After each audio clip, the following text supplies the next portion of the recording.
hlas, ktorá hovorí, že ak je tu takýto meter na pána Kmeca, skočiť by mali aj niektorí nominanti Smeru, oni konkrétne menujú pána Ráža a pána Mikala.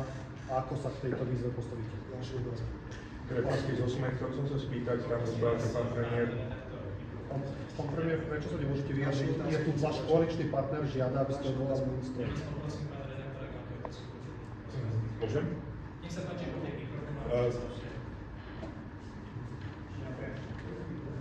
Krepánsky Smer.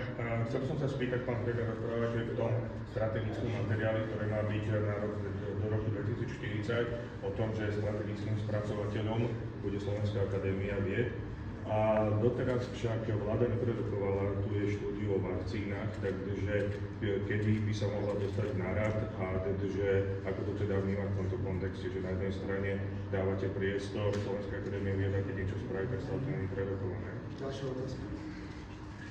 Pán premiér, ako sa postavíte k tým prepisom e-mailov medzi pánom Epsteinom a vašim poradcom, pánom Ďalšia Epsteinom? otázka. Bude naďalej vašim poradcom? Vidíte, že vás absolútne zaujíma. Ja jednoducho, Pán premiér, ruská aktíva na Slovensku, ja tam teraz prednosť, nech sa páči. Pán premiér, čo hovoríte na Istroche na tú pomoc, ktorú má dostať? Teraz príde pán podpredseda. Čo na ňu hovoríte vy? Ešte raz, pán kolega, ešte raz.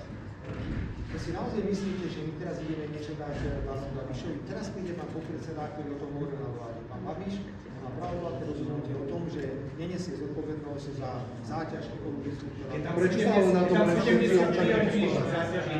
Ešte Je tam 70 priorít záťaží. na námestí, ale nie na tlačovej konferencii vlády Slovenskej republiky. Je tu pán podpredseda vlády, ktorý informoval vládu o tom, aké blbosti šírite v médiách. Tak si to ešte raz vypočujte, aby ste pochopili, aké blbosti šírite v médiách. Čiže nestane sa, že vláda podporí tento projekt? Ešte raz, teraz sem príde pán podpredseda vlády a uvidíte, aké blbosti šírite. Dámy a páni, opäť platí, absolútne nás nezaujíma.